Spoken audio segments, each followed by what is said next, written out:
everybody. This is Raul from Bass Musician Magazine, and today we have the great honor and pleasure of chatting with Bassist coming to you directly from New York. I can tell by the ball cap. Heshima Moja, bassist for Ofrecimiento. Heshima is not only a bassist, but of course he's a very, very busy guy, being a composer, a percussionist, a producer, an arranger.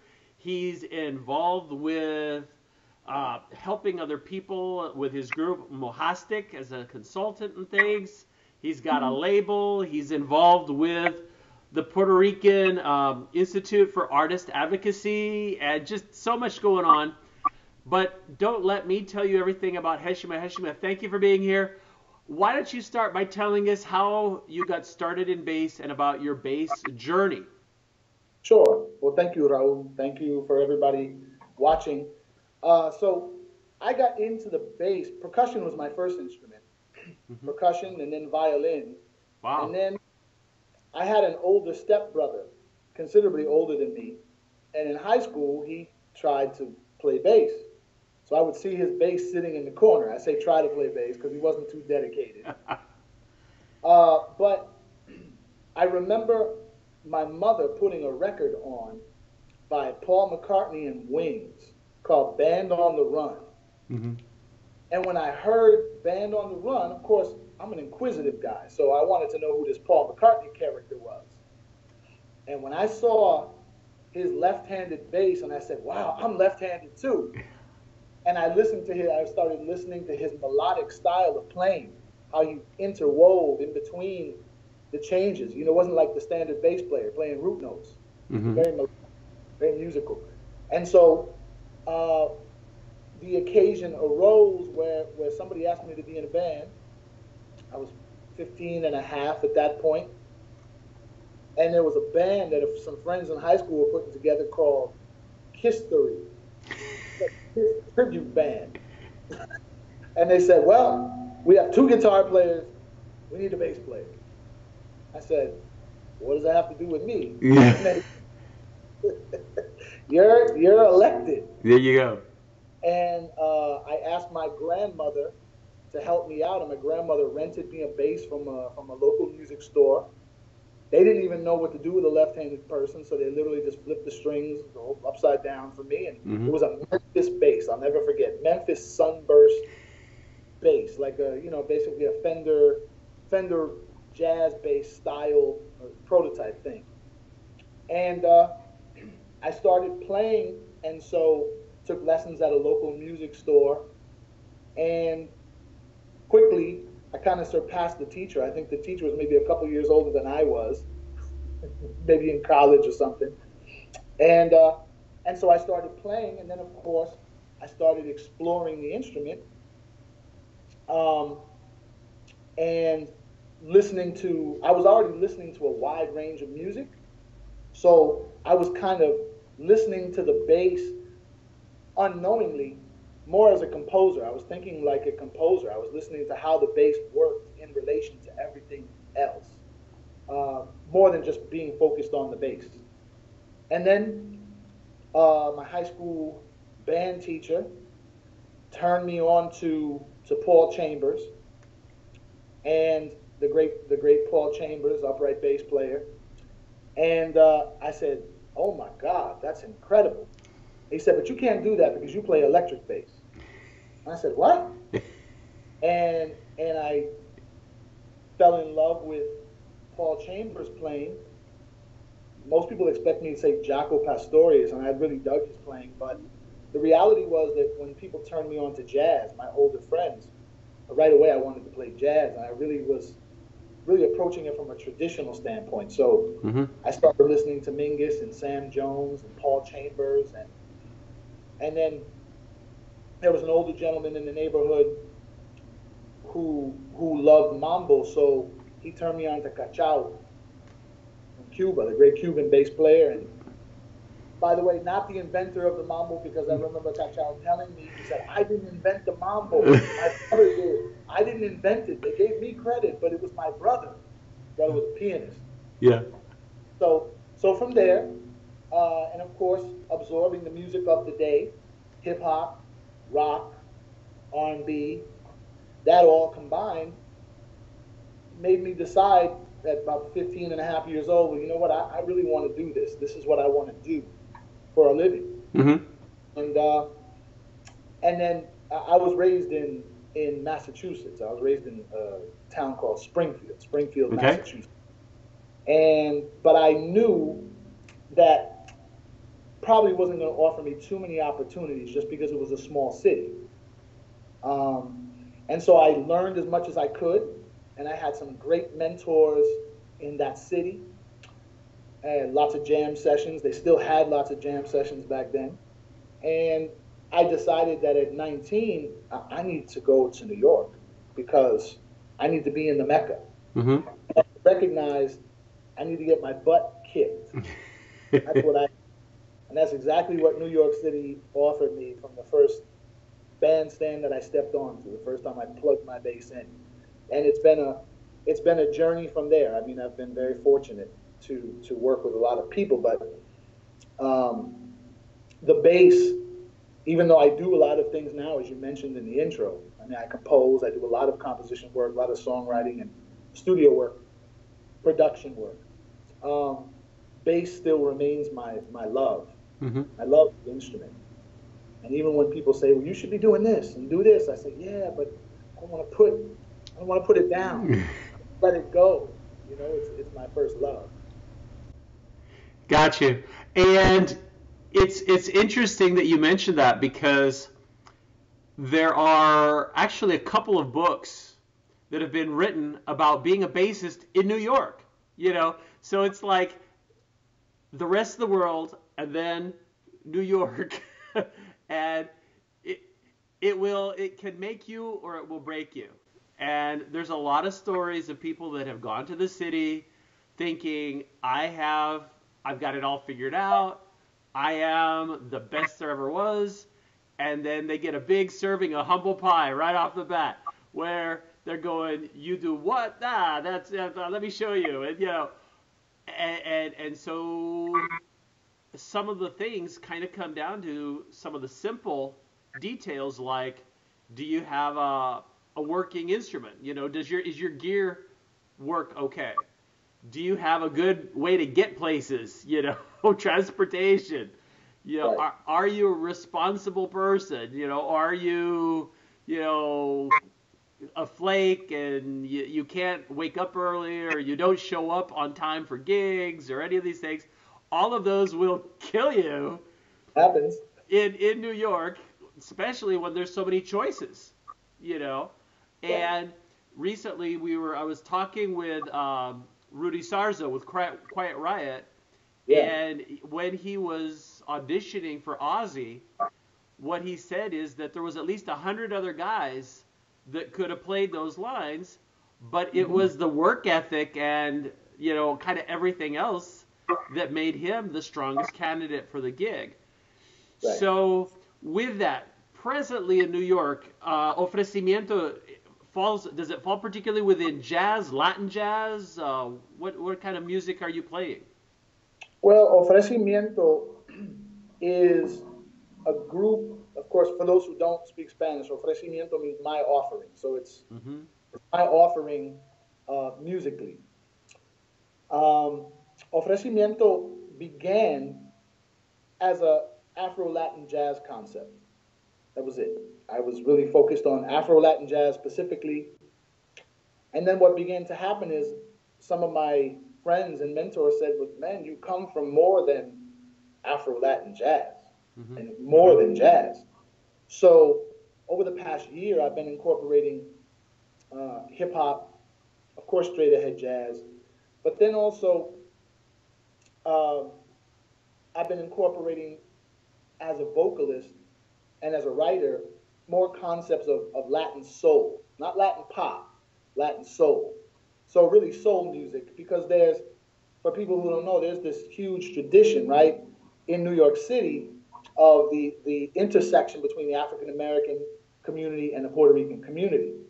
And it was born out of oppression and common struggle, and music was the one thing that brought people together. So out of that, we got boogaloo, we got lot of different, and really what people don't know is that Latin jazz really comes out of, or is born out of, that tradition of alliances between African American musicians and Latin musicians, Cuban musicians in particular, right? Mm-hmm. The most famous being, or the most notable being, Dizzy Gillespie and Chano Pozo, right? The great Cuban percussionist. And so it was this idea of the harmonies of jazz music blending with the rhythms of Cuba and the Afro-Latin diaspora. And so Latin soul is distinct. Latin pop, pretty much self-explanatory. But soul music for me. So the idea that, because soul music is so important in my own development. Mm-hmm. So, and then the importance, as you and I had discussed earlier before we got into the actual program here, is the idea of the political ramifications of music and art. So using music and writing lyrics that speak to current situations, that speak to the struggles that people are dealing with now, right? It's great to talk about what people struggled through in the 60s and the 70s, but we live in 2017. We live 50 years later. And some of those struggles are still, very, very real and very, very present. So using music as a tool to speak to people about those things, so that people understand that there is a wider world that understands these struggles, and that we're all connected through this common struggle for our humanity, because that's really what it's about. I agree. Well, and many times we've said that music is a universal language. And because it's a universal language, musicians tend to function at a level that doesn't know frontiers or geopolitical barriers. And so when it comes down to it, we can get together with like an Israeli player, or we can listen to an Arabic player, or we can listen to musicians from Africa or from Indonesia or all this. And we have that commonality where we can go, okay, I feel what you're saying, and I may not know the words, I may not understand the lyrics, but we're still communicating. And it's great with our enhanced ability to travel and the internet that you will see blending of these different genres of music, that it can be because of the proximity. Like New York is the melting pot, so it doesn't surprise me that you would have those commonalities come together. Whereas, for example, in the Caribbean itself, where you had geographic isolation, Absolutely. most recently with Cuba opening up more, that's kind of an exciting treasure chest of what are we going to see that hasn't come out yet, that has been limited due to the lack of that communication. But I was really impressed recently. Richard Bona did a group with combined with a Cuban group, and did some Cuban tunes, including La Negra Tomasa.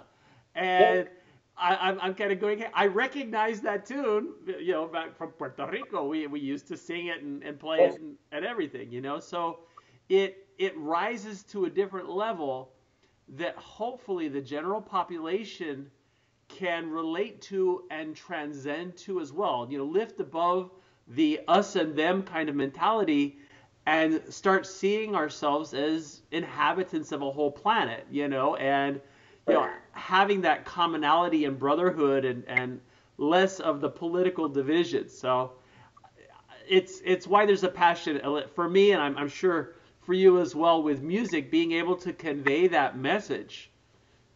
Yeah. It's interesting. I was in London in December, and I was doing some recording in London for a Bollywood film, some music that I had written for a Bollywood film.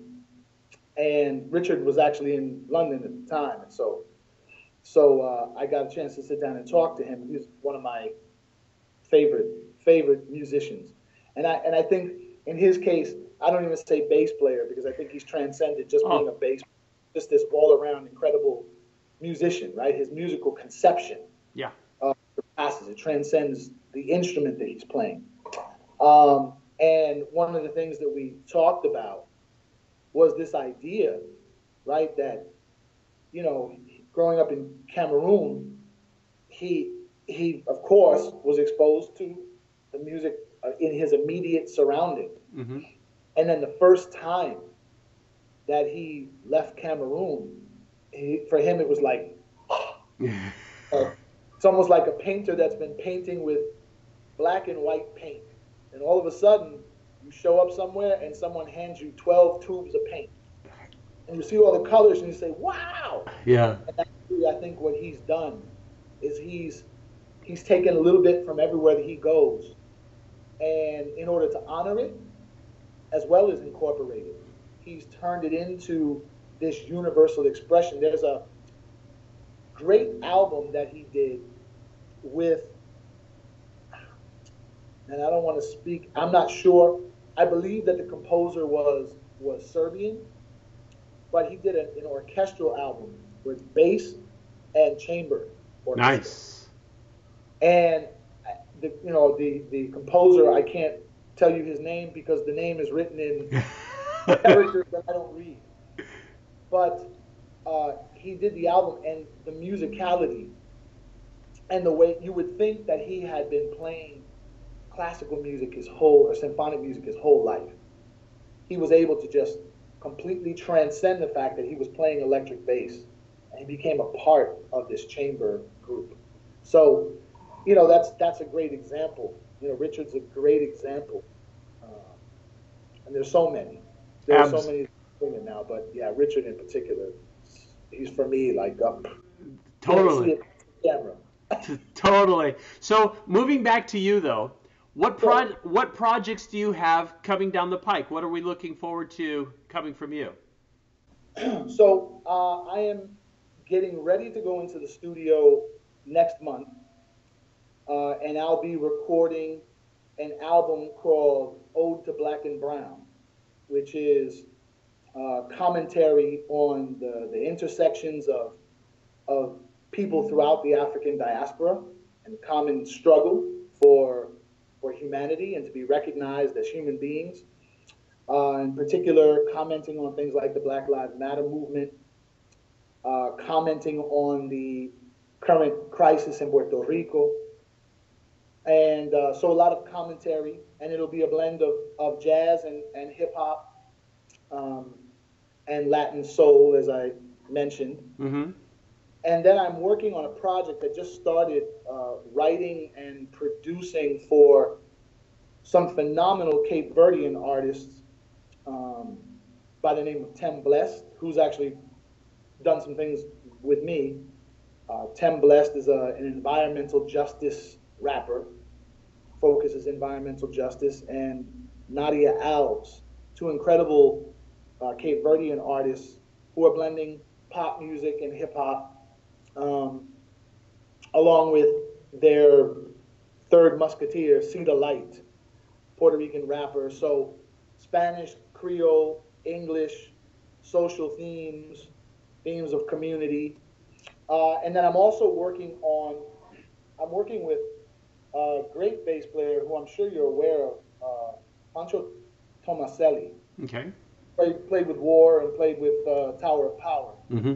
Kind of, after the original Cats left, right? And so him and I have been talking and sitting down and are formulating some plans for some bass showcases, but bass showcases that do more than just sit in front of people and wiggle our fingers and show off, right? Yeah. Really talking about, because I'm really big, Raul, on the fundamentals of bass.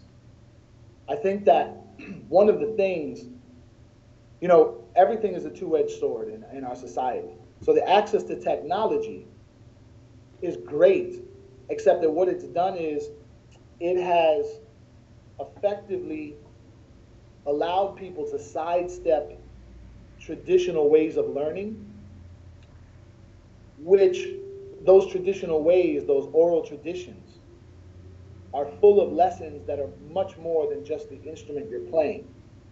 And so, starting back in the 80s when I was, a kid starting out to play bass, that's when DVDs, all those DVDs started to get really big, right? Mm-hmm. So you could see Stu Ham teaching you how to do his incredible technique, right? Or Billy Sheehan or Jocko. For me, it was the Jocko and Jerry Jamot video. That was it. I think I wore the two VHS tapes. Yeah, I think they just blew up, right? And those are great, but there are lessons that you can't learn from sitting in front of a DVD. And now, of course, with YouTube, you literally have musicians who have never taken a formal lesson in their life, and they start out with the and all this stuff, and then of course Victor Wooten with his mind-blowing technique, right? They want to do that. But what I tend to tell people when I'm doing master classes in particular, you're a bass player. It's great you can do that, but you can't ever forget what your role is. Mm-hmm. And I tell people all the time, people don't dance to bass solos. Sometimes I wonder if James Jamerson would be like flipping over in his grave, seeing that the bass had been turned into something so far away from its original role. And there's nothing wrong with it. It's incredible, and it has its place, but without ever really forgetting. So we're working on, as Pancho said to me yesterday on the phone, as he was getting ready to jump on a plane to go out to LA, he said, Heshima, man, we got to show people how to play nasty, stinky funk. Grooves, man. And I said, yeah, well, grooves, they're important. So we're working on that project. And then I'm also headed out to St. Thomas next month to write and record some music for a singer out there. Well, she's from Atlanta, but she decided she wants to record in the island. So we'll be out there. That's fine. Yeah. Everybody has their creative process. Absolutely. So I'll be working on that, and just finished with my songwriting partner writing some new music for Mary J. Blige. So that'll be in the works. That can take forever. Yeah. To write the music and put it in someone's hand, who knows? But it's there. And then, working to go out. I'm supposed to be out in Vegas soon to meet up with David Foster, which is a lifelong dream of mine. Meet up with David Foster, the great arranger and producer, to talk to him about some things. And so I'm working all over the place. And then, of course, we're moving into festival season, right? So festival season is going to get busy. July and August are pretty busy for me here in the States. Mm-hmm. And then I head out to London in October, so to do some work with a gospel artist. So, and then I'm doing some writing with a great producer out in London. Her name is Paris Civet. And so she just sent me some work, and we'll be collaborating back and forth across the pond, via the beauty of technology. Absolutely. Well, that sounds like quite the full plate that you've got lined up there to work on. That's great. Now, Yeah. So that I don't forget, because so many people are always interested, and of course we've been noticing you're a left-handed player. We got to talk a little bit about gear. Absolutely. What are you playing on? What are you using? Okay, so this bass, which I call Evolution, because I name all of my basses. This is, of course, a 6-string bass, but it's made by a very small company in New Hampshire called Rondo Music. Okay. And this bass was actually gifted to me by a student. I was playing primarily fretless for a while, because I really love that instrument. And I was still playing, I can't say my first bass, but my second bass, which is an old Ibanez Roadstar, Mm-hmm. the Roadstar 2 model. I put some EMGs in it, and it never failed me. And one day, I was getting ready to go play actually with Questlove in Philadelphia, and he said, "Man, you can't play hip hop on 4-string bass." And I was using the octave pedal, right, and Mm-hmm. tuning down, so it's fine. But he showed up at my house. He said, "Man, I think that you'd really enjoy this." And so I started playing 6. So this is a Bryce bass, which is very inexpensive, and I have to explain why I mentioned that. I think that part of my thing about being a bass player is that I was taught your sound comes from your hands, not from running it through a myriad of sounds and effects, and it comes from your fingers, Mm-hmm. right? So it comes from you being able to really synchronize your left and your right hand. In my case, my right and my left hand, Yeah. right? And really learning how to maneuver on the instrument. So I was never of the impression that I had to have a $2,000 bass. There's nothing wrong with it. It's beautiful. You know, if Ken Smith calls me tomorrow, I'm available. Um, if a company calls me and wants me to endorse, that's great. I'll play the basses and see. But I tend to believe that the one doesn't have to have an expensive instrument to make the instrument sound good. So this bass cost $375. Wow. Now, if you notice the bridge, this is a badass bridge. So the sustain is incredible. Anybody who knows about badass. And when you see a bass come with a brass nut for $375, these are Bartolini pickups, and so which I dumped in. And this bass weighs literally 8.5 pounds. Nice. So I remember a couple of years ago sitting down with Feliciano Arango, and he was in the States, and so I couldn't pass up the opportunity to take a lesson with him, right? So my good friend hooked me up with him, and when he grabbed the bass, he said, "Oh my God, I need one of these," and he handed me his Yamaha bass, and it was like, oh. I was like, "Feliciano, how do you hold this thing every night for 3?" He said, "Man, my shoulder, I have to get massages." Mm-hmm.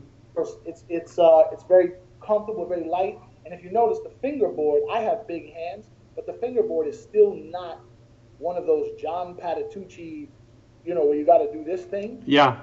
Like, saludos, John, because I don't know how all those years you do that, but I guess maybe because he's an upright player too. Yeah. So this is what I'm playing primarily.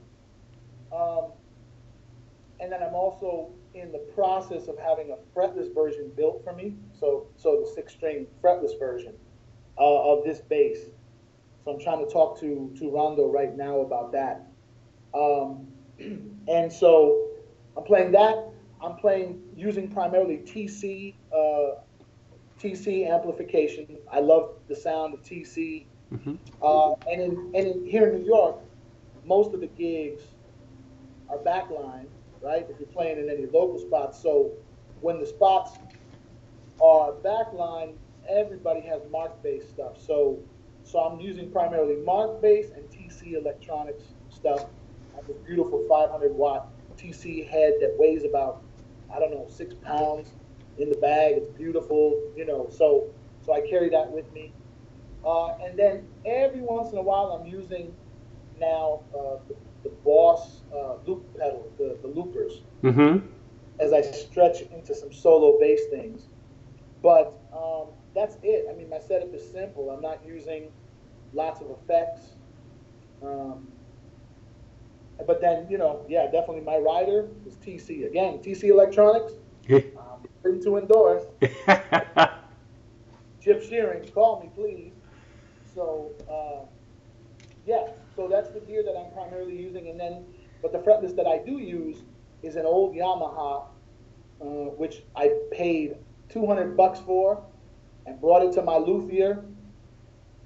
He ripped the frets out for me, made my neck beautiful, put some EMGs because I really tend to love EMG pickups. I love the Mm-hmm. round, warm sound of EMGs, and they enable me to really control my sound without having to do a whole lot of fiddling with the amp. It's a nice round sound, particularly with six string. You're dealing with this issue of the broad frequency range that you have between the lowest note, between that low B and that highest C. So it can either sound really great sometimes in the low end and then sound like crap up top, or vice versa. Sure. Because I do a lot of soloing, I need the full range, the full spectrum, and EMGs allow me to do that. Well, and it's always interesting, and I'll try not to detour too much, but there's always the controversy in the bass community if you've got more than four strings. But Wow.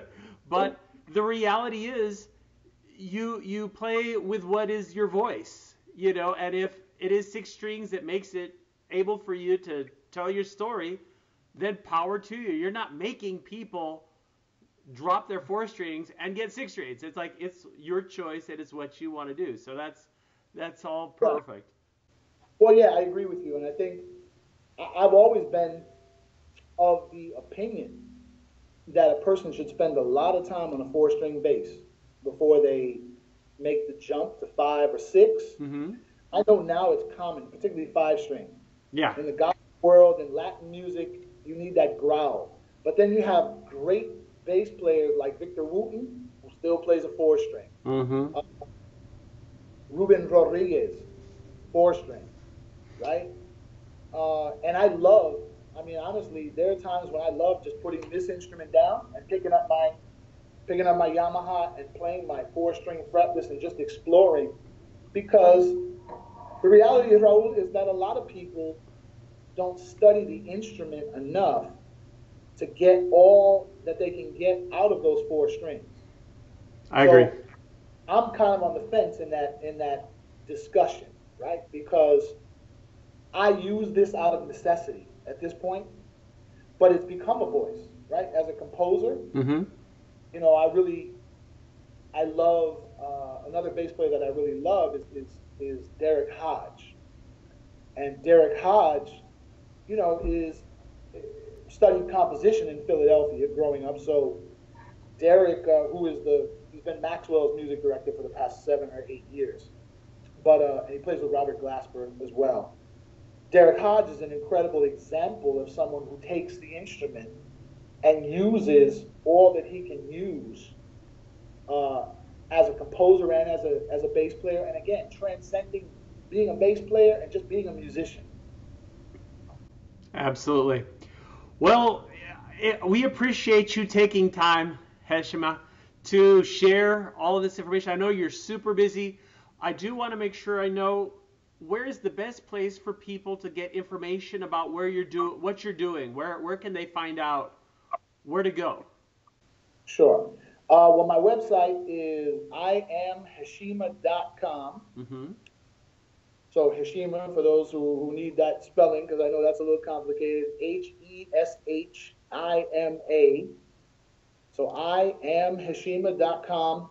Uh, my site is down for some upgrades, and it'll be back up June 1st. So uh, as of June 1st, it'll be back up. I'm doing some new cool things to the website. So, but also, quite honestly, I'm a hands-on, connective type of guy. So anybody who wants to find me on Facebook, you can certainly find me on Facebook, Heshima Moja. And then also, once you're there on Facebook, you'll see my other contact information, my other social media like Instagram and Sure. Twitter and all that kind of stuff.